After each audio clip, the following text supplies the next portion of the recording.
Hello everyone, स्वागत है आपका अनअकैडमी के इस ऑफिशियल यूट्यूब चैनल पर। मेरा नाम है गौरव शर्मा और आज आपके सामने उपस्थित हुआ हूँ एक बहुत ही इंटरेस्टिंग टॉपिक मध्य प्रदेश को लेकर। इसकी खासियत क्या है, ये आपको पूरा एमपी के कवर करेंगे हम एक ही लेक्चर में। मेरी कोशिश रहेगी ये रिवीजन की तरह रहे, मतलब इसमें हम डिटेल्ड कोई भी एनालिसिस नहीं देखेंगे, किसी भी चीज़ को डिटेल में डिस्कस नहीं करेंगे। हम सरफेशियल सिंपल सिंपल जितना हमारे प्रीलिम्स में और व्यापम के पेपर में आ सकता है उतना देखेंगे। ये क्यों? क्योंकि बहुत सारे पेपर आपके आ रहे हैं और उनमें आप लोग रिवीजन नहीं कर पाते हैं। बहुत सारी मोटी मोटी किताबें हैं, बहुत सारी मोटी मोटी आपके नोट्स हैं। अब क्या पढ़ा जाए क्या नहीं पढ़ा जाए, तो एक प्रयास है जिसके अंतर्गत आप इस सारे एमपी को एक ही लेक्चर में कवर करेंगे। और ये ब्रीफ रहेगा, मतलब इसमें डिटेल्ड कुछ भी नहीं है कि आप सर आपने पहले इतना डिटेल पढ़ाया था, शॉर्ट क्यों पढ़ा रहे हैं। उसके पीछे कारण ये है कि हम एक ही लेक्चर में सब कुछ कवर करेंगे। आप इस लेक्चर को जितना ज़्यादा हो सकता है उतना शेयर करें ताकि सभी बच्चों को इसके बेनिफिट मिल जाए। और आपको लगता है कि सर ऐसे और सारे सब्जेक्टों के लेक्चर बनाइए तो आप मुझे कमेंट करके ज़रूर बताएं। और ये लेक्चर अगर आपको पसंद आया है तो भी कमेंट करके ज़रूर बताएं, ठीक है। चलिए आगे बढ़ते हैं। देखो, हम यहाँ पर बातें कम करेंगे, पढ़ेंगे ज़्यादा, तो प्लीज़ फोकस करिएगा। थोड़ा सा बोर्ड का इशू भी रहता है, आपको छोटे दिखते हैं, तो मैं हमेशा आपसे बोलता हूँ कि वर्ड्स पर फोकस करिएगा। मैं जो बोल रहा हूँ उसको आप नोट डाउन करने की कोशिश करें और मजा आएगा आपके इस पूरे लेक्चर में, ठीक है। चलिए तो कहानी स्टार्ट करते हैं अपन मध्य प्रदेश से। और सबसे पहले देखिए, अपन इसके बारे में थोड़ी सी सामान्य जानकारी जान लेते हैं। और जो हमारे पास सामान्य परिचय है, इस सामान्य परिचय से थोड़े से सवाल आते हैं, 4-5। अपन उन्हीं सवालों के बारे में क्या करेंगे, बातचीत करेंगे। हमारा ये मध्य प्रदेश है, ये अपना मध्य प्रदेश है और ये मैप आपको आना चाहिए। ये जो हमारा मैप है बच्चा पार्टी, ये है 2000 के बाद का। और इससे हम इसकी स्थिति को समझ पा रहे हैं कि हमारा जो एमपी है इसकी अवस्थिति क्या है। आप यहाँ से देख सकते हैं कि ये 21 डिग्री 6 मिनट से लेके ऊपर आपको देखने को मिलेगा 26 डिग्री 30 मिनट। और यहाँ आपको देखने को मिल जाता है 74 डिग्री 9 से लेकर यहाँ आपको देखने को मिलेगा 82 डिग्री 48 मिनट। आपसे कोई पूछता है कि हमारा मध्य प्रदेश कहाँ पर अवस्थित है, आप ये बता सकते हैं कि 21 डिग्री 6 मिनट से लेकर आपके पास ये 26 डिग्री 30 मिनट उत्तरी अक्षांश और 74 डिग्री 9 मिनट से लेकर 82 डिग्री 48 मिनट पूर्वी देशांतर। बेटा ये जो लाइनें आपके पास दोनों हैं, ये उत्तरी अक्षांश है। इस पर आपको थोड़ा सा फोकस करना है क्योंकि हमारा जो एग्जामिनर है वो इसको कभी कभी दक्षिणी अक्षांश लिख देता है, जबकि हमारा एमपी उत्तरी गोलार्ध में है, तो आपको ये उत्तरी लगाना है। ये जो दो लाइनें आपको दिखाई दे रही हैं इधर वाली, ये आपको लगाना है पूर्वी देशांतर। ये आपको लगाना है क्या, पूर्वी देशांतर। और पूर्वी देशांतर क्यों लगाना है, क्योंकि जो लॉन्गिट्यूड हमारा है ये ईस्ट वाला है, ये ईस्ट आपके पास क्या है, लॉन्गिट्यूड है। आप यहाँ से कुछ और क्वेश्चन देख सकते हैं। देखिए हमारा जो एमपी है इसका एरिया है 308245 किलोमीटर है। बेटा 7 किलोमीटर का डिस्प्यूट है हमारा सीजी के साथ में, और ये अब अपन ने छत्तीसगढ़ को दे दिया है, तो ये विवाद सॉल्व हो गया है। क्वेश्चन पूछा जा सकता है सर कौन सा विवाद था। बेटा हमारा ये करार घाटी था। ये हमारा कौन सा था, करार घाटी विवाद था। ये आप लोगों से पूछा जा सकता है, आप इसे थोड़ा सा याद रखेंगे। तो हमने यहाँ से देखो 3 क्वेश्चन समझे। हमारे मध्य प्रदेश का विस्तार कहाँ से कहाँ तक है, हमारा एरिया क्या है, और ये जो करार घाटी क्या है, ये अमरकंटक हमारा जो मैकल श्रेणी है। यहाँ पर एक 7 किलोमीटर की एक घाटी है जिसको लेकर एमपी और सीजी दोनों लड़ रहे थे। फाइनली हमने ये किसको दे दिया है, सीजी को दे दिया है। अब देखो एरिया में हम लोग सेकंड नंबर पर आते हैं। आपसे कोई पूछ सकता है हमारा जो एमपी है ये एरिया में सेकंड आता है पूरे भारत में। सबसे बड़ा राज्य हमारा राजस्थान है। और अगर अपन पॉपुलेशन के बारे में ऊपर बातचीत करते हैं तो पॉपुलेशन में हम लोग 5th नंबर पर आते हैं, 5वें नंबर पर आने लगे हैं। ये आपको पॉपुलेशन में क्या रखना है, याद रखना है। इससे पहले हम लोग 6वें नंबर पर आते थे। जो आंध्र प्रदेश है ये हमारा 5वें नंबर पर आता था, लेकिन जब हमारा आंध्र प्रदेश से तेलंगाना को अलग कर दिया तो हम 5वें नंबर पर आ गए हैं। देखिए आप ये समझ पा रहे हो यहाँ से कि हमारा ये उत्तर है, उत्तर में उत्तर प्रदेश, उत्तर में आपको उत्तर प्रदेश दिखाई दे रहा है, और दक्षिण में आप लोग समझ पा रहे होंगे हमारा महाराष्ट्र आप लोगों को दिखाई दे रहा है। और पूर्व की जब भी मैं आपसे यहाँ पे बातचीत करता हूँ हमारा ये छत्तीसगढ़ राज्य है। और पश्चिम की जब भी अपन यहाँ पर बात करते हैं हमें गुजरात देखने को मिल जाएगा। मैं जरा इसको थोड़ा सा साफ कर दूँ, इतना तो आपने देख लिया है। पश्चिम की हम लोग जब भी यहाँ पे बात करते हैं बेटा, ये आपको गुजरात देखने को मिलता है, और उत्तर पश्चिम में आपको यहाँ पर राजस्थान देखने को मिलेगा। ये सर क्यों बता रहे हैं बेटा? ये इसलिए क्योंकि ऐसे क्वेश्चन बनते हैं, बहुत सिंपल सा क्वेश्चन बनता है। एमपी के उत्तर में कौन सा राज्य है? बेटा उत्तर प्रदेश है। एमपी के दक्षिण में कौन सा है? बेटा महाराष्ट्र है। एमपी के पूर्व में कौन सा है? छत्तीसगढ़। और एमपी के पश्चिम में क्या है? हमारा गुजरात। लेकिन बेटा ये आपको याद रखना है, राजस्थान ये हमारा उत्तर पश्चिम में है। यहाँ से एक बात और याद रख लीजिए, देखो सर्वाधिक जो आपके पास जिले हैं, मध्य प्रदेश के सर्वाधिक जिले किस राज्य को टच करते हैं? हमारा यूपी है।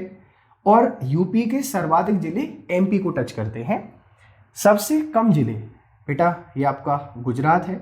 और इस गुजरात से सबसे कम जो जिले हैं हमारे ये टच करते हैं। इनकी संख्या कितनी है बेटा? 2 है। और ये 2 आप लोग याद रख सकते हैं। एक हमारा बेटा झाबुआ है, आपसे कोई पूछ सकता है कौन सा है? झाबुआ। और एक हमारा कौन सा है? अलीराजपुर है। तो ये भी आपको थोड़ा सा याद रखना है कि सबसे कम जिले कौन से? 2 हैं। यहाँ से एक और पॉइंट आपको याद रखना है बेटा, हमारा जो गुजरात है इससे सबसे कम सीमा शेयर होती है। सबसे कम सीमा हमारी इसी से लगती है किलोमीटर में, ये आपको याद रखना है। राजस्थान से आपको याद रखना है कि जो सर्वाधिक सीमा है, ये सर्वाधिक आपके पास जो सीमा है किलोमीटर में बेटा ये आपकी राजस्थान से लगती है। ये डाउट मैं आपका सॉल्व कर दूं, बहुत सारी किताबों में आप लोग पढ़ते हैं कि सर्वाधिक जो सीमा है किलोमीटर में ये हमारी यूपी से लगती है। बेटा ऐसा नहीं है, यूपी को सर्वाधिक जिले टच करते हैं, नंबर ऑफ डिस्ट्रिक्ट यूपी से टच करते हैं। और किलोमीटर की बात करें, बाउंड्री शेयरिंग की बात करें, हमारा राजस्थान आता है। तो ये वीडियो बेटा थोड़ी सी स्पीड में चलेगी क्योंकि आपको रिवाइज करना है सब कुछ। एक बार देख लेते हैं। देखिए हमारा एरिया कितना है? 308245, 7 किलोमीटर हमने छत्तीसगढ़ को दे दिया है। एरिया में दूसरे नंबर पर आते हैं, पॉपुलेशन में 5वें नंबर पर आते हैं। पहले 6वें पे आते थे, आंध्र प्रदेश से अलग हो गया तेलंगाना, तो अब 5वें नंबर पर आते हैं। हमने देखा कि हमारा विस्तार ये 21 डिग्री 6 से लेके 26 डिग्री 30 मिनट तक था, 74 डिग्री 9 से लेके 82 डिग्री 48 पूर्वी देशांतर था। ठीक है, फिर हमने देखा कि हमारे दक्षिण में महाराष्ट्र है, हमारे पूर्व में छत्तीसगढ़ है, उत्तर में हमारा उत्तर प्रदेश, पश्चिम में गुजरात और उत्तर पश्चिम में राजस्थान। सर्वाधिक जिले हमारे उत्तर प्रदेश को टच करते हैं और सबसे कम जिले हमारे गुजरात को टच करते हैं। ये चीज़ें आपको क्या रखनी है? याद रखनी है। आप लोग कोशिश करिएगा कि सारे राज्यों से जिलों को याद कर लें। जैसे हम राजस्थान की बात करते हैं 11 जिले हैं, महाराष्ट्र से हमारे 10 जिले हैं, छत्तीसगढ़ से हमारे 6 जिले हैं। इस तरीके से आपको क्या करना है? लगभग सारे के सारे जिलों को क्या कर लेना है? याद रख लेना है। आगे हम लोग यहाँ पर बढ़ते हैं। देखिए बेटा कुछ जिले आपको याद रखने हैं। जैसे हमारा ये मुरैना है, मान लीजिए मैं मुरैना की आपसे यहाँ पर बातचीत करता हूँ। मुरैना क्या है? इधर से राजस्थान और इधर से छत्तीसगढ़, सॉरी उत्तर प्रदेश। तो मुरैना और शिवपुरी ये 2 ऐसे जिले हैं, एक मुरैना एक शिवपुरी, जो राजस्थान और जो हमारा यूपी है इन दोनों के बॉर्डर पर है। यहाँ पर हम लोग बात करते हैं सिंगरौली के बारे में। सिंगरौली एक ऐसा जिला है जो यूपी और आपके पास छत्तीसगढ़ के बॉर्डर पर है। ये हमारा मान लीजिए क्या है? सिंगरौली है। ये हमारा सिंगरौली, और सिंगरौली हमारा जो है बेटा ये यूपी और छत्तीसगढ़ के बॉर्डर पर है, जंक्शन बनाता है। यहाँ पर आपका बालाघाट है, और ये जो बालाघाट है आप समझ पा रहे होंगे हमारा छत्तीसगढ़ और महाराष्ट्र का बॉर्डर बनाता है। इधर मैं आपसे पूछूंगा कि जो गुजरात और महाराष्ट्र है इसके बीच में कौन बॉर्डर बनाता है, और इधर आपको मुझे बताना है कि हमारा जो राजस्थान और गुजरात है इसके बीच में कौन बॉर्डर बनाता है। ये इनके जंक्शन आपको कमेंट बॉक्स में मुझे बताना है कि सर इनके बीच में कौन कौन यहाँ पर बॉर्डर बना रहे हैं। फिर से रिपीट करता हूँ, मुरैना और शिवपुरी राजस्थान और यूपी का बॉर्डर बनाते हैं। सिंगरौली हमारा एक ऐसा जिला है जो यूपी और आपका छत्तीसगढ़ है इसका बॉर्डर बनाता है। बालाघाट एक ऐसा जिला है जो छत्तीसगढ़ और महाराष्ट्र का बॉर्डर बनाता है। अब देखिए बहुत सारे जिले आपको याद हो गए। सिंगरौली हमारा बेटा सबसे पूर्वी जिला है। आपसे कोई पूछता है ना कि ईस्ट डिस्ट्रिक्ट ऑफ एमपी, आपसे कोई पूछ सकता है मध्य प्रदेश का सबसे पूर्वी जिला कौन सा है? सिंगरौली बताना है। सबसे उत्तरी जिला कौन सा है? मुरैना है। अगर आपसे कोई पूछता है हमारा नॉर्थ डिस्ट्रिक्ट कौन सा है? मुरैना है। सबसे दक्षिण बेटा यहाँ पर हमारा बुरहानपुर है। नीचे आपको देखने को मिलेगा कौन सा? बुरहानपुर। ये हमारा सबसे दक्षिणी जिला है, इसे आप लोग दक्कन के प्रवेश के द्वार के नाम से जानते हैं। और इधर आपको देखने को मिल जाएगा हमारा क्या? झाबुआ, सॉरी अलीराजपुर। और अलीराजपुर हमारा क्या है? सबसे पश्चिमी जिला है। इतना सारा डेटा आपको याद हो गया होगा। एक बार इसको साफ कर दूं, सब कुछ मिक्स हो गया। देखो बच्चों रिवीजन क्लास है, थोड़ी सी फास्ट चलेगी और थोड़ा सा आपको यहाँ पर कॉम्प्रोमाइज़ करना है ताकि जल्दी हम सारे टॉपिक्स को कवर कर लें और आपको पेपर में बहुत ज़्यादा यहाँ से क्या मिल जाए? मदद मिल जाए। हमने इस तरीके से देखा हमारा जो उत्तरी जिला है बेटा, उत्तर में ये हमारा कौन सा है? ये मुरैना है। हमने दक्षिण की यहाँ पर बात की, बुरहानपुर है सबसे दक्षिणी जिला। पूर्वी जिले की हमने यहाँ पर बातचीत की, हमारा कौन सा है, सिंगरौली है। और पश्चिमी जिले की हमने यहाँ पर बात की, कौन सा है, हमारा अलीराजपुर है। ये जिले आपको याद रखने हैं। इधर आपको हमने बालाघाट के बारे में बताया कि बालाघाट कहाँ पर है, छत्तीसगढ़ और महाराष्ट्र। यहाँ पर हमने किसके बारे में बात की, सिंगरौली के ये सिंगरौली के बारे में बात की। ये आपका यूपी और सीजी है। यहाँ पे हमने बात की किसके बारे में, मुरैना और शिवपुरी के बारे में। ये सारा डेटा आपको यहाँ पर याद हो गया है। देखिए हमारी जो कैपिटल है ये भोपाल है। अगर आपसे कोई पूछता है हमारी कैपिटल क्या है, बेटा ये भोपाल है। कैपिटल कौन सी, पॉलिटिकल कैपिटल आपकी क्या है, भोपाल है। भोपाल से सबसे ज़्यादा दूर दो जिले पूछे जाते हैं, तो बेटा आपको बताना है, एक हमारा है सिंगरौली, एक हमारा कौन सा है बेटा, ये है सिंगरौली सबसे ज़्यादा दूर। और दूसरे नंबर पर आता है बेटा कौन सा, सीधी। तीसरे नंबर पर आता है हमारा कौन सा, श्योपुर। और चौथे नंबर पर आता है हमारा कौन सा, अमरकंटक।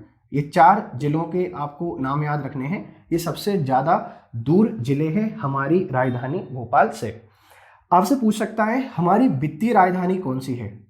अगर मध्य प्रदेश की वित्तीय राजधानी पूछी जाए तो आप लोगों को बताना है इंदौर है। अगर आपसे कोई पूछता है हमारी संस्कार राजधानी क्या है, बेटा संस्कार राजधानी आपका जबलपुर है, एमपी का। और आपसे कोई पूछता है हमारी कल्चरल कैपिटल कौन सी है, तो हमारी उज्जैन है। कल्चरल कैपिटल क्या है बेटा, उज्जैन है। स्पोर्ट कैपिटल भी पूछी जाती है। स्पोर्ट कैपिटल पहले हमारी ग्वालियर हुआ करती थी, आजकल क्या है, इंदौर है। मैं लिख देता हूँ। अगर आपसे कोई पूछता है कि स्पोर्ट जो कैपिटल है ये कौन सी है, देखो बेटा वो क्वेश्चन डिस्कस कर रहा हूँ जो पेपर में आ सकते हैं। यहाँ पर आपको याद रखना है जो स्पोर्ट हमारी कैपिटल है बेटा, ये अब इंदौर हो गया है। बेसिकली पहले आपका ग्वालियर हुआ करता था। इसके अलावा आपसे पूछा जा सकता है कि हमारी जो पावर कैपिटल है, देखो बेटा अगर आपसे कोई पूछता है पावर कैपिटल, आपसे कोई पूछता है जुडिशियल कैपिटल, जुडिशियल का मतलब आपके पास क्या है, न्यायिक राजधानी। ये दोनों हमारे पास कौन सी है, जबलपुर है। जबलपुर में ही हमारा जो रेलवे है, इस रेलवे का क्या है बेटा, मुख्यालय है। दक्षिण पश्चिम हमारा जो रेलवे है, पश्चिम मध्य रेलवे का हमारा क्या है बेटा, मुख्यालय रेलवे का आपको कहाँ पर देखने को मिलेगा, जबलपुर में देखने को मिलता है। यहाँ आप सबको पता है कि जबलपुर में भेड़ाघाट भी आपको देखने को मिलेगा। भेड़ाघाट आपका जो सफ़ेद संगमरमर है, इस सफ़ेद संगमरमर के लिए बहुत जाना जाता है। ये दोनों क्वेश्चन बहुत आते हैं। भेड़ाघाट कहाँ पर है, ये नर्मदा नदी पर एक वाटरफॉल है हमारे जबलपुर में। और सफ़ेद संगमरमर बहुत ज़्यादा फेमस है, पूरे एमपी में सबसे ज़्यादा सफ़ेद संगमरमर यहीं पर होता है। इसके अलावा आपसे कोई पूछ सकता है कि हमारी जो एनर्जी कैपिटल है बेटा, आपसे पूछ सकता है कि एनर्जी कैपिटल कौन सी है। ऊर्जा राजधानी हमारी सिंगरौली है। ऊर्जा राजधानी हमारी क्या है, सिंगरौली है। इसी तरीके से आप लोग स्टील की बात करते हैं, हमारा सागर है, या मसाले की बात करो हमारा छिंदवाड़ा है। ये सारी चीज़ें आपको क्या रखनी है, थोड़ी सी याद रखनी है। कोशिश करिएगा हर चीज़ को याद रखने की। फास्ट क्लास आपकी चलेगी, बहुत फास्ट चलने वाली है, मज़ा आएगा आपको इसको पूरा पढ़ने में। आई होप इतनी सारी बातें आपके पास क्या होंगी, आपको क्लियर होंगी। चलो आगे बढ़ते हैं। अब मध्य प्रदेश का गठन करा देते हैं जल्दी। देखिए हमारा जो एमपी है, इस मध्य प्रदेश के गठन को हमने काफ़ी सारे पार्ट में पढ़ा है, लेकिन आपको याद रखना है कि 1947 में हमारे मध्य प्रदेश को 3 पार्ट में डिवाइड किया गया था। एक आपके पास था पार्ट ए, एक आपके पास था पार्ट बी, और एक हमारे पास क्या था, पार्ट सी। पार्ट ए का मतलब आपके पास क्या है, हमारा जो छत्तीसगढ़ वाला क्षेत्र है, छत्तीसगढ़ प्लस हमारा दक्षिण वाला जो क्षेत्र है, और इसकी राजधानी थी बेटा आपके पास नागपुर। इसकी राजधानी क्या थी, नागपुर। जब भी मैं बात करता हूँ पार्ट बी, इसमें जो पश्चिम वाला आपके पास क्षेत्र है, पश्चिम और उत्तर वाला जो क्षेत्र है, इसकी कैपिटल थी बेटा 6 महीने रहती थी ग्वालियर, और 6 महीने इसकी कैपिटल रहती थी कौन सी, इंदौर। तो आज़ादी के समय 1947 में एमपी को 3 पार्ट में डिवाइड किया गया था। पार्ट ए छत्तीसगढ़ और दक्षिण वाला भाग, इसकी कैपिटल थी नागपुर। पश्चिम वाला जो रीजन है इसको अपन ने पार्ट बी में रखा था। इसके हमने 2 राजधानी बनाई थी, ग्वालियर और इंदौर। और पार्ट सी ये आपके पास रीवा वाला क्षेत्र है, और इसकी कैपिटल क्या थी, रीवा थी। हमने क्या किया, 1953 में राज्य पुनर्गठन आयोग का गठन किया गया, और इसकी सिफारिश आई बेटा कब, 1956 में। तो 1956 में इन सब को मिला जुला कर हमने एक राज्य बना दिया, और ये आपके पास बन गया कौन सा, मध्य प्रदेश। तो 1956 में हमारा क्या बना बेटा, मध्य प्रदेश बना। और इस मध्य प्रदेश की जब भी मैं आपसे यहाँ पर बात करता हूँ, इसमें एमपी और सीजी वाला जो क्षेत्र था इसको शामिल कर दिया था। और उस समय इसमें हमें देखने को मिलते हैं हमारे 45 डिस्ट्रिक्ट थे। इसमें बेटा कितने थे, 45 जिले थे। आपको क्या रखना है, ये याद रखना है। कभी कभी बेटा जिलों की संख्या पूछी जाती है और जिलों की संख्या बहुत ज़्यादा इंपॉर्टेंट होती है। बहुत ज़्यादा इंपॉर्टेंट होने का मतलब क्या है कि लगातार जिले हमसे पूछ लिए जाते हैं, बहुत लगातार पूछ लिए जाते हैं। बेटा सॉरी 45 नहीं 43 जिले थे, सॉरी 43 थे। और फिर हमने क्या किया था, इसको 1972 में आते हैं। 1972 में आके 2 जिले बना दिए। एक हमने बनाया कौन सा बेटा, भोपाल, और एक हमने बनाया कौन सा, राजनंदगांव। तो इससे जिलों की संख्या हो गई कितनी, 45। नंबर ऑफ डिस्ट्रिक्ट कितने हो गए, 45 1972 में जाके। अब यहाँ से एक और क्वेश्चन आ सकता है, भैया 1956 जब हमारा भोपाल बना, इसकी कैपिटल क्या थी। बच्चा इसकी कैपिटल तो आपकी भोपाल ही थी, लेकिन ये भोपाल उस समय तक सीहोर जिले की तहसील थी। क्या है, सीहोर जिले की तहसील थी।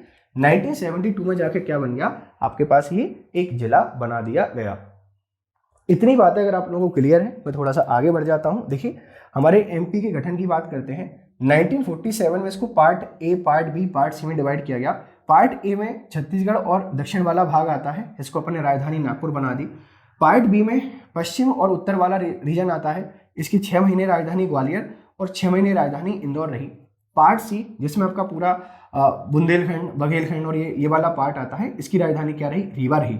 आपको थोड़ा सा याद रखना है कि शुरुआत में 1947 से लेके 1950 और 1950 से लेके 1956 ही हमारा जो भोपाल है ये पहले आपका पार्ट सी के अंतर्गत आता था, फिर इसको हमने पार्ट बी के अंतर्गत शामिल कर लिया। मतलब भोपाल आपके पास एक ऐसा पार्ट है जो पार्ट बी और पार्ट सी में क्या करता रहा, मूवमेंट करता रहा। आफ्टर इंडिपेंडेंस ये हमारी क्या बना, कैपिटल बना। ठीक है, चलिए आगे बढ़ते हैं और देखते हैं थोड़ा सा कहानी को। और थोड़ा सा स्पीड में क्लास रहेगी, आप लोगों के लिए एक प्रयास है। अगर अपन इसमें सफल हो पाते हैं तो अच्छी बात है, अगर नहीं हो पाते हैं तो कोई बात नहीं। जो भी आपकी राय रहे आप बताइएगा जरूर। अब देखो गठन आपने पढ़ लिया, लेकिन यहाँ से बहुत सारे क्वेश्चन आते हैं। क्या देखो 1956 की अपन ने बात की, बेटा यहाँ पर कितने जिले थे, 43 जिले थे। अपन ने क्या किया, 1972 में पहुंचे और 2 जिले बना दिए। एक आपने बनाया कौन सा, भोपाल, और एक आपने बनाया कौन सा, राजनंदगांव। ये जो राजनंदगांव है बेटा ये तो आजकल छत्तीसगढ़ में है। तो जिलों की संख्या कितनी हो गई, 45। जिले कितने हो गए, 45। फिर हमने क्या किया, जो 1998 है इसमें हमने एक बार बनाए कितने जिले बेटा, 10 जिले, और एक बार बनाए हमने कितने, 6 जिले। ये टोटल जिले कितने हो गए, 16। जिलों की संख्या कितनी होती है 1998 में आकर बेटा ये हो जाते हैं 61।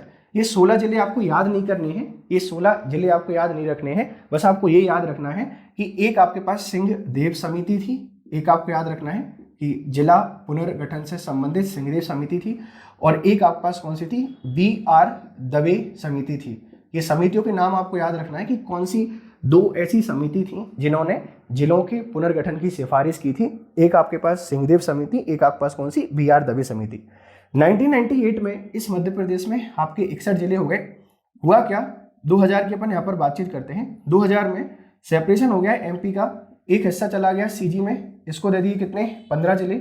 और हमारा जो एमपी है इसमें बचे कितने बेटा, सॉरी इसको 16 दिए थे, एमपी बचे कितने, 45 जिले।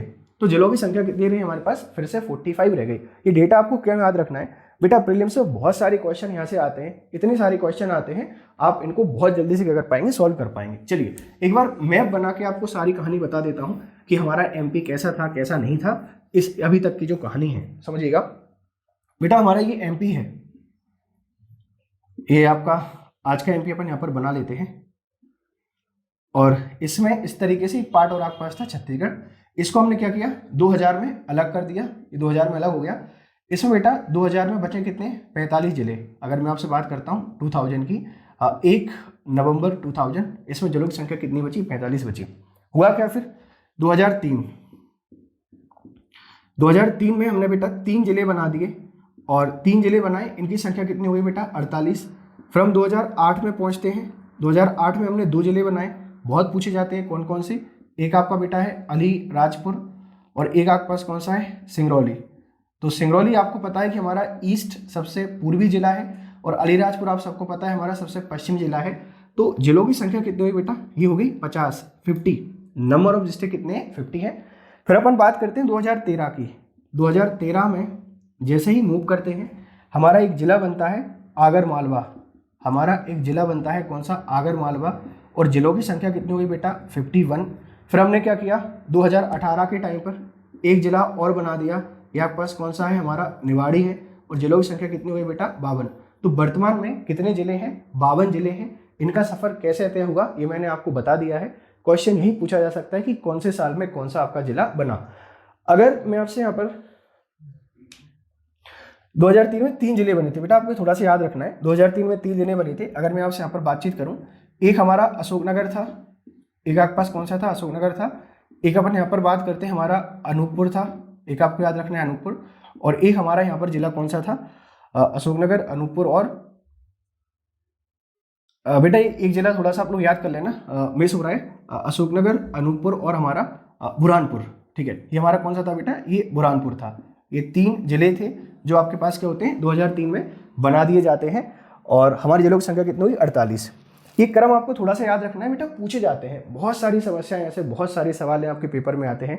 आई होप ये चीज़ें आपको समझ में आ रही होंगी। थोड़ा सा फास्ट फॉरवर्ड चल रही है क्लास, बट मैनेज करिएगा, एक रिवीजन क्लास है और रिवीजन क्लास आपको ऐसे ही प्रोवाइड कराई जाएगी। आप कल्पना करते हैं सर बहुत स्लो पढ़ा दें, तो बेटा पॉसिबल नहीं है।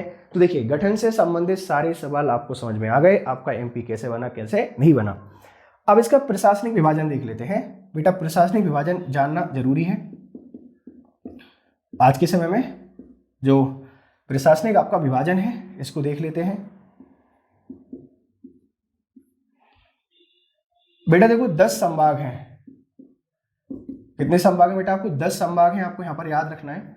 अब कोशिश करिएगा ये 10 के 10 जो संभाग हैं इनके जिले आप लोग याद करें कि कौन से संभाग में कौन सा जिला आता है। यहाँ से क्वेश्चन आते ही आते हैं, यहाँ से क्वेश्चन हमेशा आए कि किस संभाग में कौन सा जिला आता है, आपको याद रखना है बेटा। जिले से संबंधित कुछ फैक्ट याद रख लीजिए। आपसे पूछा जाता है हमारा बड़ा जिला, सबसे जो बड़ा जिला है आपसे पूछा जा सकता है। तो बेटा बड़े जिले की अगर मैं आपसे यहाँ पर बातचीत करूँ, एरिया में आपको याद रखना है हमारा छिंदवाड़ा आता है। एरिया में सबसे बड़ा जिला कौन सा है, छिंदवाड़ा है।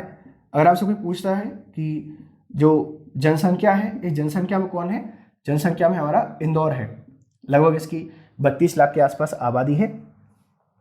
आपसे पूछा जाता है कि जो छोटा जिला, बेटा इसको लेकर बहुत कन्फ्यूजन रहता है। तो हमारा जो सबसे छोटा जिला है, अगर मैं आपसे यहाँ पर बात करता हूँ किसकी, एरिया की, तो बेटा एरिया में आपको याद रखना है हमारा दतिया है। हमारा दतिया अभी भी सबसे छोटा जिला है। और आपसे कोई बात करता है पॉपुलेशन की, तो पॉपुलेशन में हमारा हरदा अभी सबसे छोटा जिला है।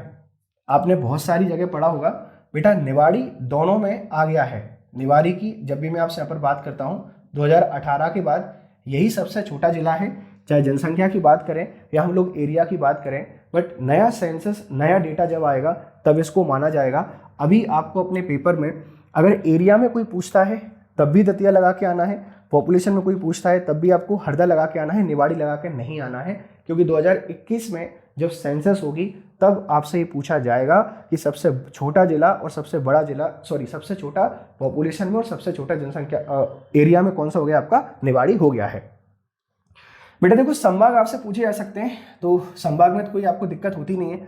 बेसिकली हमारे ये 2 संभाग हैं। एक अपन बात करते हैं किसके बारे में, हमारा जबलपुर संभाग, ये बेटा एरिया में सबसे बड़ा है। और जब भी आपसे कोई पूछता है पॉपुलेशन में, तो पॉपुलेशन हमारा कौन सा है बेटा, इंदौर संभाग सबसे बड़ा है। ये आपको याद रखना है कि सबसे बड़ा संभाग कौन सा है जबलपुर एरिया में, और सबसे छोटा संभाग, सबसे बड़ा संभाग किसमें, पॉपुलेशन में हमारा इंदौर है। बेटा यहाँ से 3-4 सवाल और देख लीजिए जल्दी से।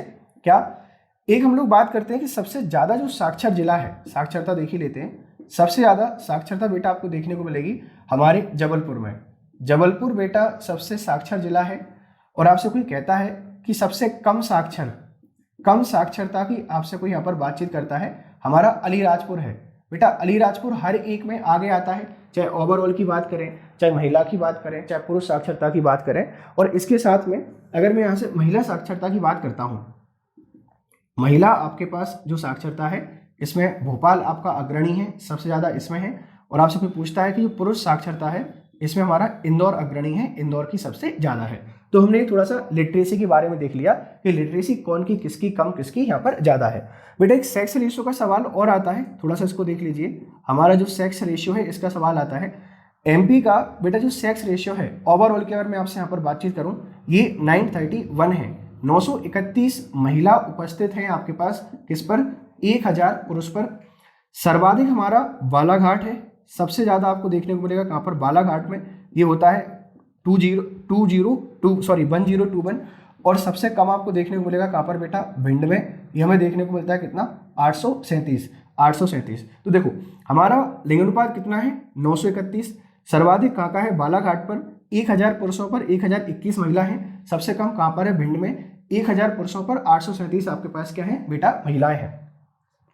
आपने यहाँ से 10 से 12 सवाल सीख लिए। सबसे छोटा जिला, सबसे बड़ा जिला, साक्षरता किसकी ज़्यादा है, साक्षरता किसकी कम है, सेक्स रेशियो का आपने यहाँ पर देख लिया है बेटा। ये सब फास्ट फॉरवर्ड इसलिए चल रहा है ताकि आपको दिक्कत नहीं आए किसी भी टॉपिक को कवर करने में।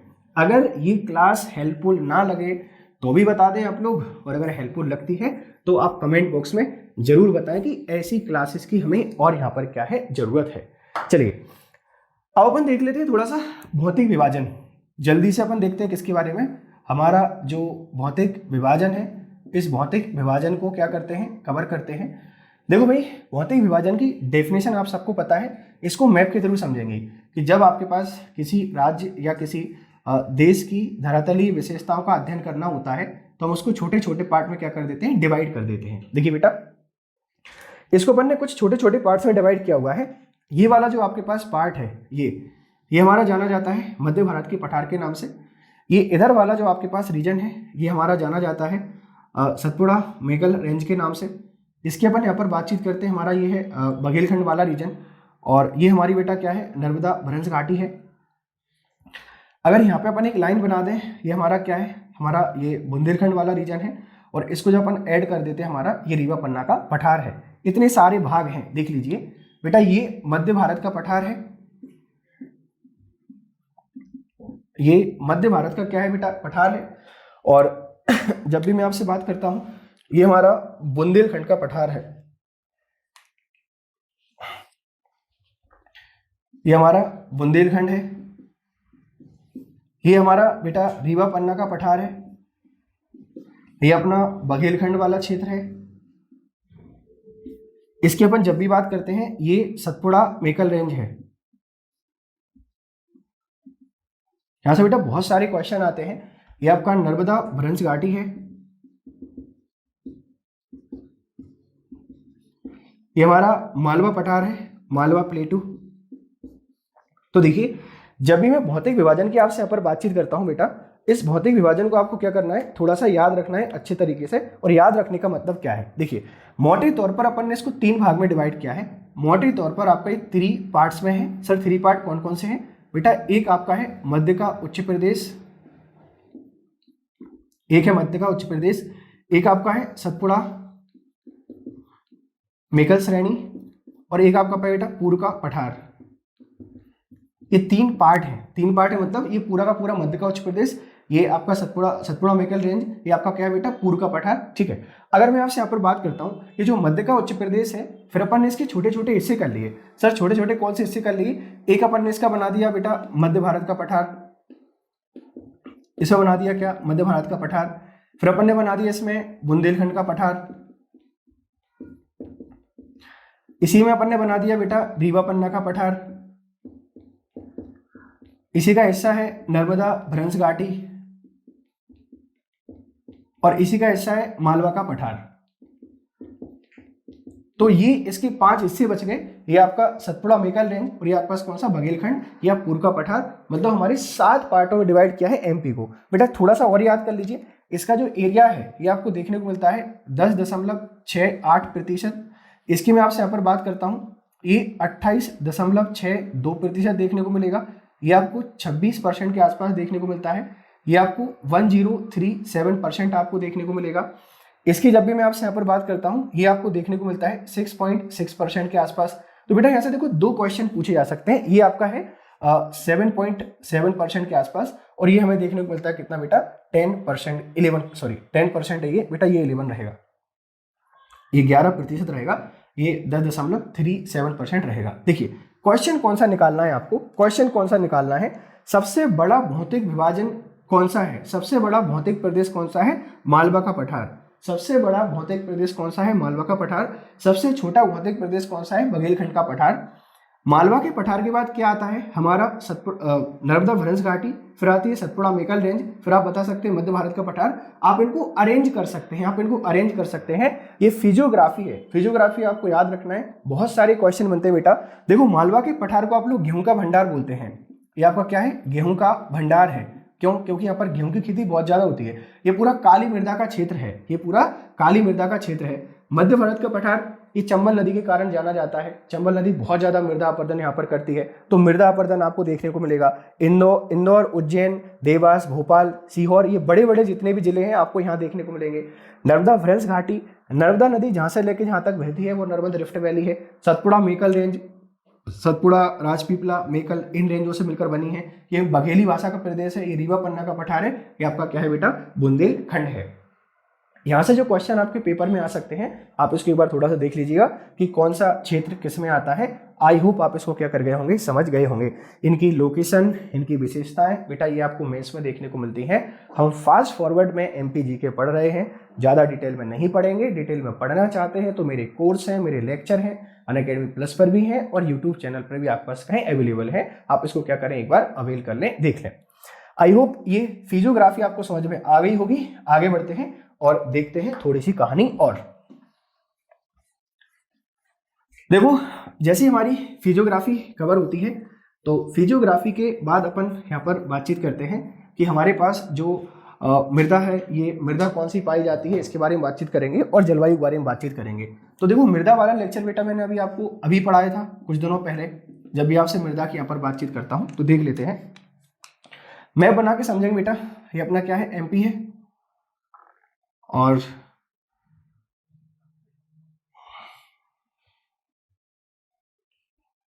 देखिए अगर मैं आपसे यहाँ पर बात करूं, मृदा हमारे पास 5 प्रकार की पाई जाती है। एमपी में बेटा 5 प्रकार की मृदा पाई जाती है। कौन कौन सी, नंबर से लिख देते हैं। पहले नंबर पर आती है बेटा आपके पास कौन सी, ब्लैक सॉइल, आप इसे जानते हैं काली मृदा के नाम से। दूसरे नंबर पर आती है बेटा हमारी जो रेड येलो सॉइल है, आप इसे जानते हैं लाल पीली मृदा के नाम से। तीसरे नंबर पर आती है हमारे पास कौन सी, alluvial soil, alluvial soil. Fourth number पर रखते हैं हम लोग किसको, जो हमारी कछारी मृदा है, इस कछारी सॉइल को। और 5वें नंबर पर आती है बेटा कौन सी, मिक्स क्रॉप या मिक्स सॉइल। ठीक है, चलिए देखो बेटा ये पाई जाती है लगभग 47% भाग पर, ये पाई जाती है लगभग 37% भाग पर, ये पाई जाती है 3% पर, रिमेनिंग पर ये दोनों, शेष पर ये दोनों पाए जाते हैं। कौन सा कहाँ पर है एक बार देख लेते हैं। देखिए ये हमारा जो पूरा का पूरा क्षेत्र है, ये हमारा जो पूरा का पूरा आपके पास क्षेत्र है, इस क्षेत्र में आपको देखने को मिलेगी हमारी जलोढ़ मृदा। यहां में देखने को मिलती है कौन सी बेटा, ये रहेगी एलुवियल सॉइल। ये हमारा जो पूरा का पूरा क्षेत्र है लगभग ये, इसमें आपको देखने को मिलता है कौन सी, रेड येलो सॉइल। ये हमारा बेटा कौन सा है, ये है रेड येलो सॉइल के लिए जाना जाता है। और ये हमारा जो पूरा का पूरा रीजन है बेटा, ये जाना जाता है ब्लैक सॉइल के लिए, ये जाना जाता है ब्लैक सॉइल के लिए। अगर मैं आपसे यहाँ पर बातचीत करता हूँ, हमारा ये जो क्षेत्र है यहाँ पर भिंड मुरैना जिले लिख देता हूँ पूरा। एक आपका भिंड है, एक आपका मुरैना है, एक आपका श्योपुर है और एक आपका ग्वालियर है।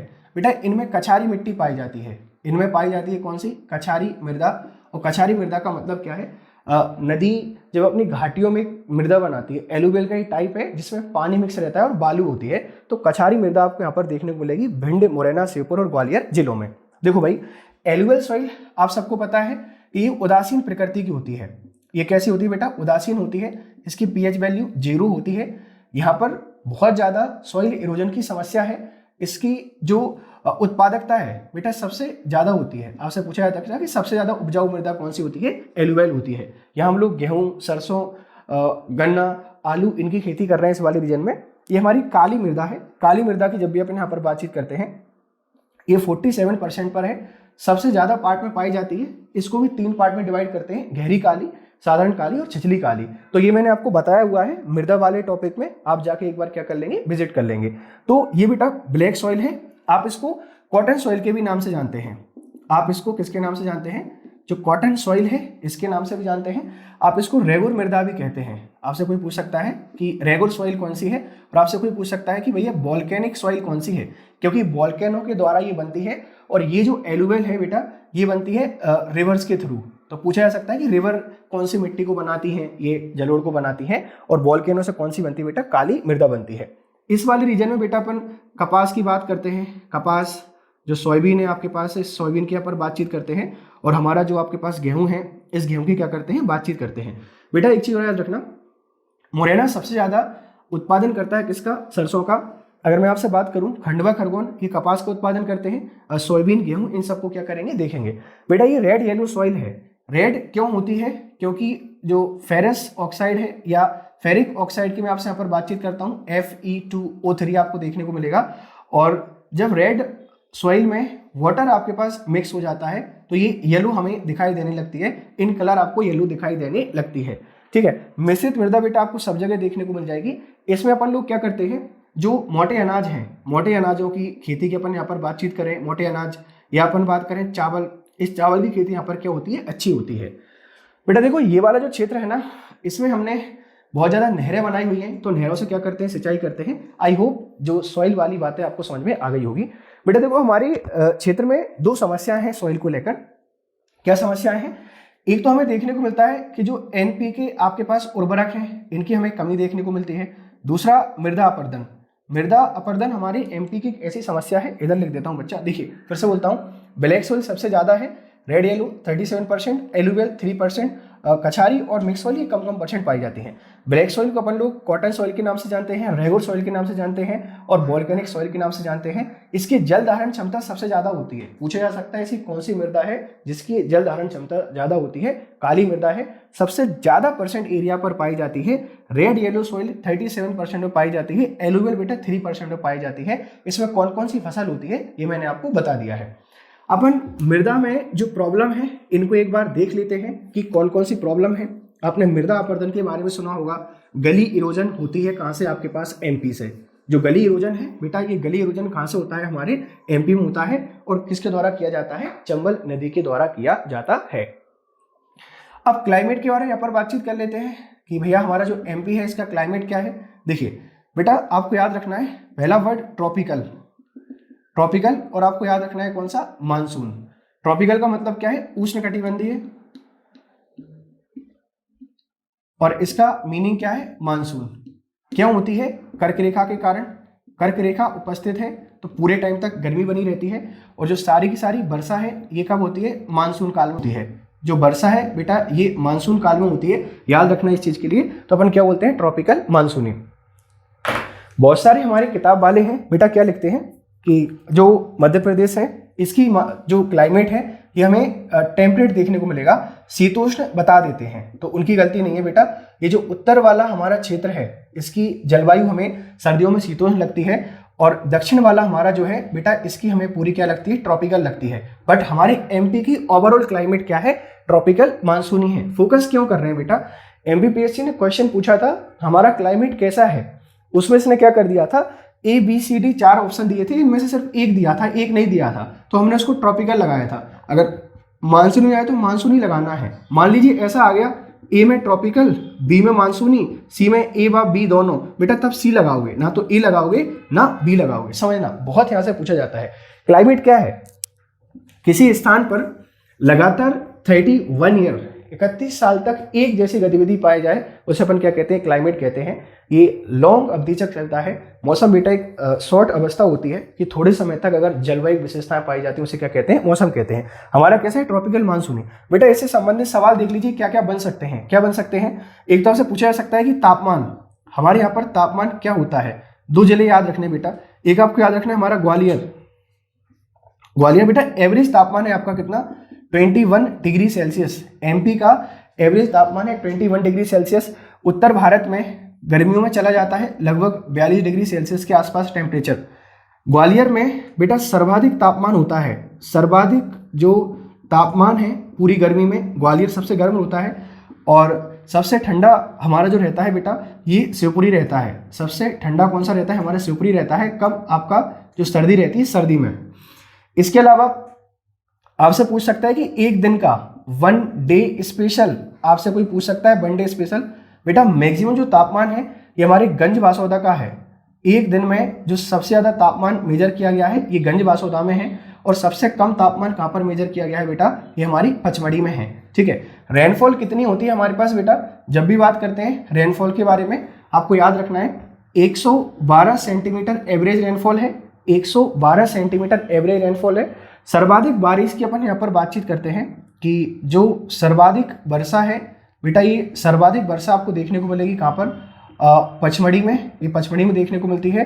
और जो सबसे कम वर्षा है ये आपको भिंड में देखने को मिलती है। भिंड में यहाँ पर है बेटा 199 सेंटीमीटर और यहाँ पर बेटा कितनी है 55 सेंटीमीटर। फिर से बोलता हूँ, देखो बेटा ट्रॉपिकल मानसूनी क्लाइमेट है, उष्णकटिबंधीय किसके कारण, कर्क रेखा के कारण।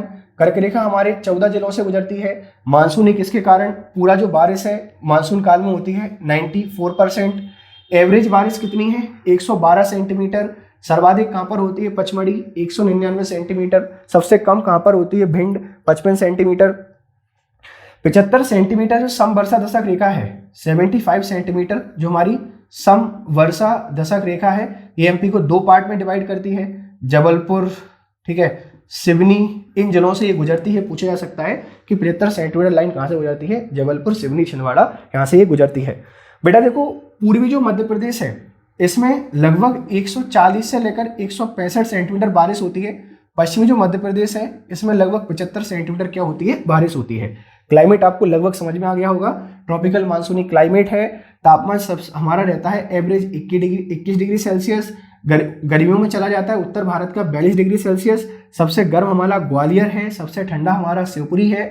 एक दिन में सबसे ज्यादा तापमान पाया जाता है गंजवासोदा में। एक दिन में सबसे कम तापमान पाया जाता है कहाँ पर, पचमढ़ी में। आपको याद रखना है एवरेज रेनफॉल कितनी है 112 सेंटीमीटर। सर्वाधिक वर्षा पचमढ़ी में, सबसे कम वर्षा भिंड में। 75 सेंटीमीटर सम वर्षा दशक रेखा क्या करती है, एमपी को 2 पार्ट में डिवाइड करती है। शायद क्लाइमेट आपको समझ में आ गया होगा।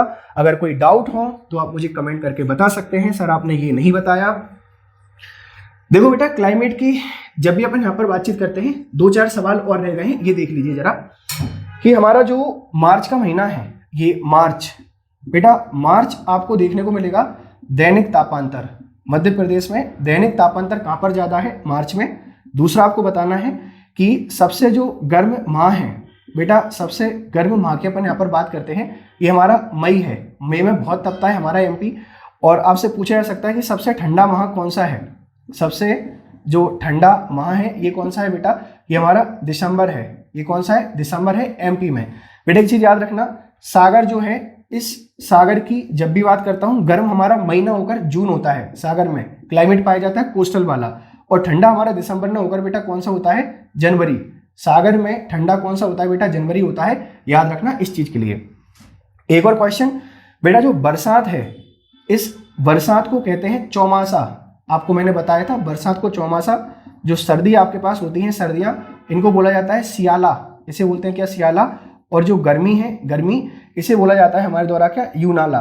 पूछा जा सकता है कि यूनाला किसे कहते हैं, सियाला किसे कहते हैं, गर्मी किसे कहते हैं। ये हमारे क्लाइमेट से संबंधित आपके पास क्या है बेटा, कुछ सवाल है, याद रखना इनको। यहाँ से क्या होते हैं, पूछे जाते हैं बहुत ज्यादा। आगे बढ़ जाते हैं। उम्मीद है आप इनको समझ पा रहे होंगे। हमारी जो ऋतु वेधशाला है बेटा, ये इंदौर में है। मैं समझ सकता हूँ आप लोगों के मन में सवाल चल रहा होगा कि इतनी स्पीड में गाड़ी क्यों चल रही है, सर इतनी स्पीड में क्यों भाग रहे हैं। बेटा ये रिवीजन क्लास है, मैं इसको 2 क्लास में आपको प्रोवाइड कराऊंगा। आज अपन एक प्रयोग करके देख लेते हैं। अगर आप इसको पसंद कर पा रहे होंगे तो डेफिनेटली फिर अगले जो हमारा लेक्चर रहेगा उसमें अपन क्या करेंगे, पूरी क्लास कवर करेंगे। थोड़े से टॉपिक और देख लेते हैं जो आपको क्या कर सकते हैं, परेशान यहाँ पर कर सकते हैं। अगर कोई भी दिक्कत आए आप मुझे कमेंट बॉक्स में क्या कर सकते हैं, बता सकते हैं। ठीक है, चलिए थोड़ा सा क्या करते हैं, आगे बढ़ते हैं और देख लेते हैं थोड़े से क्वेश्चंस को। और देखो भाई, नदियों से संबंधित सवाल आपको बहुत परेशान करते हैं। जो नदियां हैं मध्य प्रदेश में बहुत आती हैं नदियां, देख लेते हैं बेटा। देखो हमारे पास जो मध्य प्रदेश है इसको नदियों का मायका बोला जाता है। मध्य प्रदेश को नदियों का मायका बोला जाता है। लगभग हमारे पास 207 के आसपास छोटी बड़ी नदियां हैं, लगभग 207 छोटी बड़ी नदियां हैं बेटा। गंगा को लेकर बहुत सारी लड़ाई होती है, तो गंगा के डाउट को सॉल्व कर लेते हैं। आपकी जो पवित्रता है, इस पवित्रता के आधार पर हमारी नर्मदा है, गंगा, पवित्रता के आधार पर। और जो प्रदूषण है, इस प्रदूषण के आधार पर हमारी जो गंगा है बेटा ये चंबल है, किसके आधार पर? प्रदूषण के आधार पर कौन है? चंबल है। और मालवा की गंगा आपसे कोई पूछ सकता है कि जो मालवा की गंगा है बेटा ये कौन सी आपके पास? क्षिप्रा है। देखो यहां से आपसे पूछे जा सकते हैं सबसे बड़ी नदी, एमपी की जो सबसे बड़ी नदी है बेटा ये आपको याद रखना है, हमारी नर्मदा नदी है। इसकी टोटल लंबाई है 13-12 किलोमीटर। हमारा जो मध्य प्रदेश है, इस मध्य प्रदेश में ये 1077 किलोमीटर में फ्लो करती है। इसकी जो सहायक नदियां हैं बेटा इनकी संख्या कितनी है? 41। किसकी? सहायक नदियों की।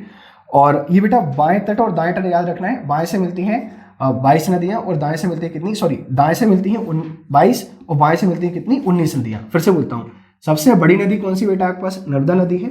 टोटल लंबाई इसकी कितनी है आपको? सॉरी बेटा ये प्रदूषण के आधार पर बेतवा है, ये थोड़ी सी गलती हो गई बेटा, ये हमारी बेतवा है, मैंने इसको चंबल लिख दिया था। पवित्रता के आधार पर नर्मदा है, मालवा के आधार पर क्षिप्रा है और प्रदूषण के आधार पर कौन सी है? बेतवा है। बहुत स्पीड में चल रहा है बेटा, बहुत स्पीड में चल रहे हैं। जैसा आपका रेस्पॉन्स होगा वैसी दूसरी वीडियो आएगी, या तो पूरी मेहनत बेकार जाने वाली है या इसका रेस्पॉन्स आप बहुत बढ़िया देने वाले हैं। जो भी आपकी फीडबैक हो आप मुझे जरूर बताएं। देखो सबसे बड़ी नदी कौन सी बेटा? नर्मदा नदी है। इसका उद्गम कहाँ से होता है? अमरकंटक। उद्गम होता है अमरकंटक से। और बेटा अमरकंटक से 3 नदियां निकलती हैं इस तरीके से, एक निकलती है हमारी नर्मदा, एक निकलती है हमारी कौन सी? सोन, और एक निकलती कौन सी? हमारी जोहिला। तो नर्मदा, सोन और जोहिला कहाँ से निकलती हैं? अमरकंटक से। पूछा जा सकता है एक स्थल से निकलने वाली 3 नदियां कौन सी हैं, आप याद रखिएगा। ये बेटा पश्चिम की तरफ जाती हैं। ये कहाँ जाती है? पश्चिम की तरफ। तो देखो अब आपको क्या करना है, नदियों से बहुत सारे सवाल मैं आपको निकालता हूं कि कौन कौन से सवाल बन सकते हैं नदियों से, इनको एक बार देख लेते हैं मैप के थ्रू, है ना। नदियों से कौन कौन से सवाल बन सकते हैं, आप बने रहिए और इस वीडियो को एंजॉय कीजिए। इसके बाद जो दूसरा पार्ट आएगा वो बहुत इंटरेस्टिंग रहेगा। अगर आपके फीडबैक ठीक ठाक आते हैं तो अपन उस पर क्या करेंगे? काम करेंगे। देखिए ये अपना एमपी है और मैप आपको बनाना आता है, सारे बच्चे मैप बनाना जानते हैं। देखिए अपन कुछ नदियों के बारे में बातचीत करते हैं। जैसे आपने देखा होगा यहाँ से चंबल नदी फ्लो करती है, ये आपकी क्या है बेटा? चंबल नदी। इस तरीके से तो आप लोग देख पा रहे होंगे जो एमपी और राजस्थान है, क्वेश्चन पूछा जाता है कि एमपी और राजस्थान के बीच में बॉर्डर कौन बनाता है? चंबल नदी। यहाँ से पूछा जा सकता है कि आपका जो यूपी और एमपी है इसके बीच में बॉर्डर कौन बना रहा है? हमारी चंबल नदी। यहाँ पर देखो बेटा एक नदी जाती है बेतवा, ये यूपी है, ये एमपी है। तो पूछा जा सकता है ऐसी कौन सी 2 नदियां हैं जो यूपी और एमपी की सीमा बनाती हैं? इधर आपको देखने को मिलेगा हमारी कौन सी नदी है बेटा? ये सोन नदी आपको देखने को मिलती है। ये हमारी बैनगंगा नदी है। क्वेश्चन बन सकता है कि हमारा जो मध्य प्रदेश और महाराष्ट्र है इसकी सीमा कौन बनाता है? बैनगंगा नदी बनाती है। इधर आपको देखने को मिलेंगे कौन से बेटा? नर्मदा और ताप्ती, ये पश्चिम की तरफ बह रही हैं। तो समझिएगा बेटा ये उत्तर की तरफ बहने वाली नदियां आपसे पूछा जा सकता है, चंबल, बेतवा, सिंध, कैन, ये कौन सी है? ये उत्तर की तरफ जाती हैं। आपसे पूछा जा सकता है कि बैनगंगा और उसकी सहायक नदियां कहाँ जाती हैं? दक्षिण की तरफ। नर्मदा, ताप्ती कहाँ जाती हैं? पश्चिम की तरफ। सोन, जोहिला, इसकी जो सहायक नदियां कहाँ जाती हैं? उत्तर पूर्व की तरफ। तो पूछा जाता है कौन सी नदी कहाँ फ्लो हो रही है, आपको याद रखना है। क्लियर? चलिए बेटा इनके किनारे बहुत सारे शहर हैं और इन पर क्या है? कुछ डैम हैं। जैसे अपन चंबल की यहाँ पर बातचीत करते हैं बेटा, ये आपका मान लीजिए इंदौर है और ये आपके पास इंदौर की अभी अपन यहाँ पर बात करते हैं महू। इंदौर में बेटा आपके पास क्या है? ये महू से निकलती है और आगे जाके ये जो यमुना नदी है, इस यमुना नदी को क्या कर लेती है? ज्वाइन कर लेती है। और ये दूसरी बड़ी नदी है मध्य प्रदेश की। बेसिकली ये आपको देखने को मिलती है 1030 किलोमीटर टोटल इसकी जो लंबाई है, टोटल लंबाई। और ये 965 किलोमीटर एमपी में क्या करती है? फ्लो होती है।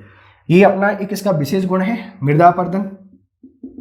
जो मृदा अपर्दन है बेटा इसके लिए जानी जाती है, याद रखना। और ये क्या करती है आपके पास? बेसिकली गली अपर्दन, या आप ऐसे कह सकते हैं कि ये गली इरोजन, गली क्या करती है? अपर्दन करती है। इसमें गांधी सागर, राणा प्रताप सागर, इस तरीके से 3 डैम है। नर्मदा नदी हमारी Chambal river valley project Madhya Pradesh का पहला रिवर वैली प्रोजेक्ट था। आपसे ये पूछा जा सकता है, याद रखना है इस चीज के लिए। बेटा देखो इनके किनारे शहर पूछे जाते हैं। आई होप आप इन शहरों को याद रख लेंगे, सारी नदियां पढ़िएगा और सारी नदियों को आपको यहाँ पर क्या रखना है? याद रखना है। कुछ शहर बेटा देखो आपसे पूछे जाते हैं, जैसे अगर मैं बात करूं खरगोन, बहुत पूछा गया है खरगोन अभी तक आपसे।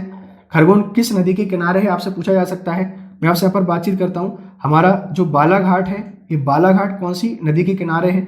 एक और शहर पूछा गया बेटा आपसे कि हमारा जो बेसिकली इंदौर ही पूछ लिया जाता है क्योंकि इंदौर हमारा थोड़ा सा फेमस है। एक आपसे बेटा उज्जैन पूछा जाता है। उज्जैन कौन सी नदी के किनारे है ना। ये आपको क्या रखना है बेटा, थोड़े से याद रखना है। रीवा बहुत पूछा गया है, रीवा कौन सी नदी के किनारे है। देखो रीवा आपकी जो बिछिया नदी है बेटा इसके किनारे है। उज्जैन हमारा जो क्षिप्रा नदी है इस क्षिप्रा नदी के किनारे है। मालवा की गंगा है और आपको यहाँ पर महाकालेश्वर देखने को मिलेंगे। इंदौर आपका बेटा जो खान नदी है इसके किनारे है।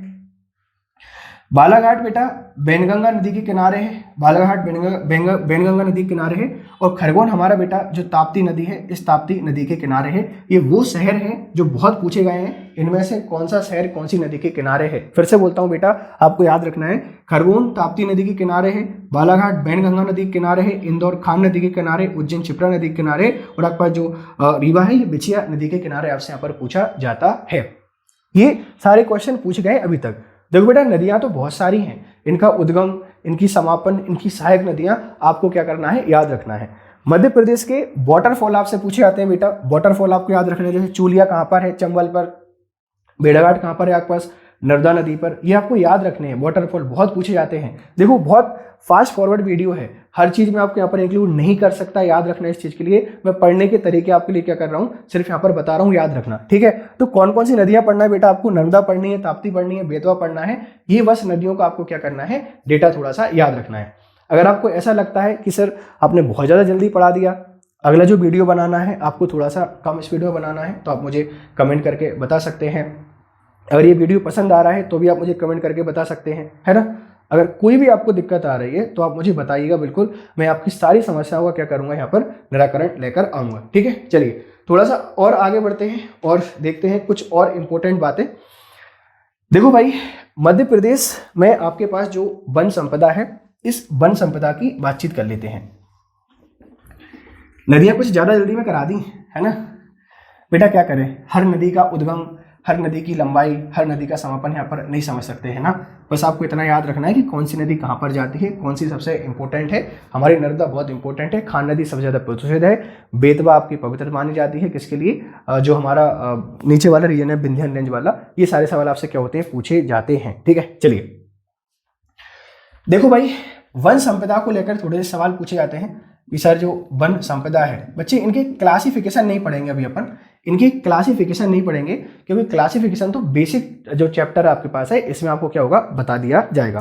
देखो भाई, पहली चीज है वन नीति पूछी जाती है। एक आपको याद रखना है 1952, एक आपको याद रखना है 2005। ये 2005 वाली आपके पास क्या बेटा, नवीन वन नीति है। इनका अलग अलग तरीके से क्या होता है बेटा, क्लासिफिकेशन होता है वनों का, अलग अलग तरीके से क्लासिफिकेशन होता है। जैसे अपन यहाँ पर आरक्षित वनों के बारे में क्या करते हैं, बातचीत करते हैं, आरक्षित वन।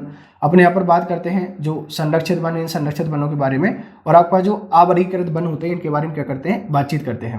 बेटा एक सवाल आता है कि कौन से पेड़ ज़्यादा पाए जाते हैं। आज के टाइम पर जो साल है, इस साल के पेड़ ज़्यादा पाए जाते हैं। पहले बेटा जो सागौन है, ये सागौन के पेड़ ज़्यादा पाए जाते थे। एक और क्वेश्चन याद रखना है, 33% जो वन है इनका होना आवश्यक है। 33% वनों का होना क्या है, आवश्यक है। हमारे एमपी में, एमपी सरकार के अनुसार 30% वन है। जो मध्य प्रदेश सरकार है इसके अनुसार 30% वन है। भारत सरकार कहती है एमपी में लगभग 24% वन है। ओवरऑल सबसे ज़्यादा वन आपको एमपी में देखने को मिलते हैं, लगभग 77,452 वर्ग किलोमीटर में आपको वन देखने को मिलेंगे। तो वन संपदा में हम लोग कैसे बेटा, रिच हैं। पूछा जा सकता है कि सर्वाधिक वन क्षेत्रफल कहाँ पर पाया जाता है, हमें देखने को मिलेगा कहाँ पर, एमपी में। बेटा एक पशु है चीतल, आपसे पूछा जाता है एक पशु है आपका कौन सा, चीतल। चीतल वो वन पशु है जो हमारे मध्य प्रदेश में सबसे ज़्यादा आपको क्या होता है, देखने को मिलता है। मध्य प्रदेश में सर्वाधिक कौन सा पशु देखने को मिलेगा बेटा, चीतल आपको देखने को मिलता है। 33% वन चाहिए पर्यावरण की दृष्टि से। 1952 की वन नीति और 2005 की वन नीति, इनमें आपसे डिफरेंस पूछा जा सकता है, याद रखना है इस चीज़ के लिए। देखो आरक्षित, संरक्षित और अविरत कौन से होते हैं। आरक्षित बेटा इनमें क्या है, थोड़ी सी ढील आपको दे दी जाती है, थोड़ी सी ढील आपको यहाँ पर दे दी जाती है। लगभग 33% वन है। संरक्षित की बात करते हैं, इसमें लगभग बेटा आपको 68% के आसपास, लगभग 66% के आसपास वन देखने को मिलेंगे। और अवर्गीकृत लगभग 1% है। सर ये क्या है, देखिए आप सरकारी नियंत्रण के आधार पर, ये आपके पास क्या बेटा, जो सरकारी नियंत्रण है, इस सरकारी नियंत्रण के आधार पर वनों का वर्गीकरण है। अगर आप वनों में जाते हैं तो आरक्षित वन ऐसे होते हैं कि यहाँ पर आपको थोड़ी सी ढील दे दी जाती है घूमने फिरने की, लकड़ी काटने की। संरक्षित वनों में बेटा कुछ भी आपको नहीं दिया जाता। और आवरीकृत वन का मतलब क्या है, ऐसे वन होते हैं जो ओपन वन होते हैं। सर ये क्यों बनाए गए हैं बेटा, यहाँ पर हम लोग बहुत सारी परियोजनाएं चलाते हैं। बहुत सारी परियोजनाओं का मतलब क्या है, आपने सुना होगा wild life, national park, biodiversity hotspot, ये वनों में ही बनाए जाते हैं। वनों का संरक्षण क्यों किया गया, क्योंकि वनों की कटाई बहुत बड़े स्तर पर होने लगी थी और हमारा जो पर्यावरण प्रदूषण है बढ़ने लगा था। तो बेटा वन संपदा की जब भी अपन यहाँ पर बातचीत करते हैं, इसमें आपको समझना है नेशनल पार्क। बेटा जो नेशनल पार्क है ये क्यों आपके पास लेकर आए, फ्लोरा और फौना को संरक्षित करने के लिए। फ्लोरा और फौना को संरक्षित करने के लिए हम नेशनल पार्क का कॉन्सेप्ट लेकर आए थे। अगर अपन यहाँ पर बात करें हमारे मध्य प्रदेश में, बेटा सबसे बड़ा नेशनल पार्क है कान्हा-किसली। पूछा जाता है कि जो सबसे बड़ा नेशनल पार्क है कान्हा-किसली है, ये कहाँ देखने को मिलेगा, ये आपको मंडला और बालाघाट में देखने को मिलता है। मंडला प्लस आपका जो बालाघाट है आपको यहाँ देखने को मिलेगा। सबसे छोटा आपसे नेशनल पार्क पूछा जाता है कि सबसे जो छोटा नेशनल पार्क है ये हमारा बेटा कौन सा है, फॉजिल नेशनल पार्क। बेटा ये हमारा कौन सा है, फॉजिल नेशनल पार्क है। ये आपको देखने को मिलता है कहाँ पर, हमारा जो रीवा है इस रीवा में आपको देखने को, डिंडोरी में आपको देखने को मिलेगा। सबसे छोटा नेशनल पार्क हमारा कहाँ पर देखने को मिलता है, डिंडोरी में। देखिए नेशनल पार्क क्या है, फ्लोरा और फौना को कंजर्व करने के लिए हमारा जो आपके पास वन्यजीव संरक्षण अधिनियम है या फॉरेस्ट जो वन हमारा अधिनियम है, इनके अंतर्गत अपन क्या करते हैं, बातें करते हैं बहुत सारी। और इसमें आपको देखने को मिलेगा क्या, नेशनल पार्क। सबसे बड़ा कौन सा बेटा आपके पास, कान्हा-किसली। सबसे छोटा कौन सा है हमारा, फॉजिल है। ये कहाँ पर है बेटा, डिंडोरी में। ये कहाँ पर है, बालाघाट में। कान्हा-किसली में पाया जाता है बेटा आपके पास कौन सा, बारहसिंगा। कान्हा-किसली जो है बेटा इसमें आपको बारहसिंगा देखने को मिलेगा। बारहसिंगा हमारा जो मध्य प्रदेश है इसका राजकीय पशु है। बारहसिंगा राजकीय पशु है। ये एक हिरण की प्रजाति है, हिरण की प्रजाति है जिसके क्या पाए जाते हैं, 12 सींग पाए जाते हैं। ठीक है। डिंडोरी बेटा जो फॉजिल नेशनल पार्क है इसमें आपको क्या देखने को मिलेंगे, जो हमारी ट्री हैं, ये जो पेड़ हैं, इन पेड़ों के फॉजिल्स आपको देखने को मिलते हैं। इसमें क्या देखने को मिलेगा, पेड़ों के आपको फॉजिल देखने को मिलेंगे। टीटी की जब भी बात करते हैं, जो प्रोजेक्ट टाइगर है बेटा ये एमपी में बिल आया 1973 में और ये लागू किया गया कब से, 1974 में। बिल आया कब, 1973 में। लागू किया गया कब, 1974 में। जब भी अपन यहाँ पर क्या करते हैं, बातचीत करते हैं। अभी तक बेटा 7 national park plus wild life sanctuary, इनमें प्रोजेक्ट टाइगर चल रहा है। आपसे पूछा जा सकता है कि प्रोजेक्ट टाइगर क्या है, बाघों को संरक्षित करने की परियोजना है जो गैनी मैनफोर्ड के द्वारा लाई गई थी। वर्ल्ड में कैलाश सांखला लेकर आए थे कहां पर, हमारे भारत में एक्ट बना था बेटा 1972 में और भारत में लागू हुआ कब, 1973 में। सबसे ज्यादा नेशनल पार्क कहां पर है, एमपी में है 12। सबसे ज्यादा नेशनल पार्क कहां पर है, एमपी में है 12। सबसे ज्यादा वाइल्ड लाइफ सेंचुरी कहां पर है, एमपी में है लगभग 31। अगर राज्य की बात करें तो अगर यूटी को शामिल कर लिया जाए, यूटी को शामिल कर लें तो अंडमान निकोबार में आपको सबसे ज्यादा वाइल्ड लाइफ सेंचुरी देखने को मिल जाते हैं। क्लियर है। कान्हा-किसली हमारा पहला नेशनल पार्क है। कान्हा-किसली हमारा पहला नेशनल पार्क है जो बेसिकली आपका 1933 के आसपास से काम कर रहा है। 1933 में आया बेटा। इसको फिर अपन ने क्या किया, यहाँ पर एक अभय वन चलता था पहले। अभय वन का मतलब क्या है, एक संरक्षित क्षेत्र। फिर अपन ने इसको क्या बनाया, वाइल्ड लाइफ सेंचुरी बनाया। फिर 1955 में जाके अपन ने इसको क्या किया, नेशनल पार्क यहाँ पर बना दिया। तो सबसे बड़ा पास कौन सा है, कान्हा-किसली है, मंडला प्लस बालाघाट में। 7 हमारे पास ऐसे हैं, 6 नेशनल पार्क और एक वाइल्ड लाइफ सेंचुरी जिसमें प्रोजेक्ट टाइगर चल रहा है, टाइगरों को संरक्षण देने के लिए। आगे बात करते हैं बेटा। देखिए आपको याद करना है कौन सा कहां पर है। जैसे माधव की बात करता हूं, शिवपुरी में है, NH3 आपका लिखा हुआ है। ठीक है। अपन बात करते हैं कि इंदिरा गांधी प्रदर्शनी कहां पर आपको देखने को मिलेगा, सिवनी छिंदवाड़ा में देखने को मिलेगा। ऐसा कौन सा नेशनल पार्क है जो सीजी और एमपी दोनों में है, सीजी और एमपी दोनों में आपको याद रखना है। हमारा जो डुबरी की अपन यहाँ पर बात करते हैं, डुबरी या संजय गांधी राष्ट्रीय उद्यान। ठीक है। हमारा जो आपके पास इंदिरा गांधी प्रदर्शनी है ये आपको देखने को मिलेगा एमपी और कहां पर, महाराष्ट्र दोनों में। याद क्यों रखना है बेटा, क्वेश्चन बनते हैं, क्वेश्चन बहुत ज्यादा बनते हैं। मुकुंदपुर व्हाइट टाइगर सफारी कहां पर है आपके पास, हमें बताना है, सतना में है। मुकुंदपुर जो व्हाइट टाइगर सफारी कहां पर है आपके पास बेटा, सतना में है। आपको क्या रखना है, याद रखना है। बहुत सारे सवाल यहाँ से बनते हैं बेटा, बहुत सारे सवाल बनते हैं। थोड़ी फास्ट फॉरवर्ड क्लास है इसीलिए मैं जल्दी पढ़ा रहा हूँ। अगर आप में से किसी को कोई भी दिक्कत आए तो कमेंट करके मुझे जरूर बताएं कि सर मजा नहीं आया पढ़ने में। बेटा जो हमारी वाइल्ड लाइफ सेंचुरी है इन वाइल्ड लाइफ सेंचुरी के बारे में देख लेते हैं। ये भी फ्लोरा और फोना का कॉन्सेप्ट आए थे। ये एरिया में थोड़े बड़े होते हैं और नेशनल पार्क एरिया में छोटे होते हैं। एक वाइल्ड लाइफ सेंचुरी के अंतर्गत अपन क्या कर सकते हैं, नेशनल पार्क बना सकते हैं, लेकिन एक नेशनल पार्क के अंतर्गत अपन वाइल्ड लाइफ सेंचुरी नहीं बना सकते हैं। याद रखना इस चीज के लिए। वाइल्ड लाइफ सेंचुरी बेटा देखो 31 है, 31 है। सबसे बड़ा है हमारा नौरा दोही। सबसे बड़ा कौन सा है, नौरा देही। ये कहाँ पर है बेटा, ये है सागर में सबसे बड़ा। सबसे छोटा कौन सा है, आपसे पूछा जाता है छोटा कौन सा है बेटा, ये है रालामंडल। रालामंडल कहाँ पर है, हमारे इंदौर में। रालामंडल कहाँ पर है बेटा आपके पास, ये है इंदौर में। एक और सवाल पूछा जाता है बेटा, एक और सवाल पूछा जाता है कि हमारे पास एक बोरार कीट लगा था, बोरार कीट लगा था हमारा, और इसमें हमारे साल के पेड़ काटे गए थे, साल के पेड़ों को काटा गया था। ये कौन सी वाइल्ड लाइफ सेंचुरी में काटे गए थे आपको बताना है। ऐसा कौन सा वाइल्ड लाइफ सेंचुरी है जहां से हमने साल के पेड़ काटे थे बोरार कीट लगने के कारण, आपको कमेंट करके मुझे यहाँ पर बताना है। I hope wild life sanctuary, national park ये आपको समझ में आ गए होंगे।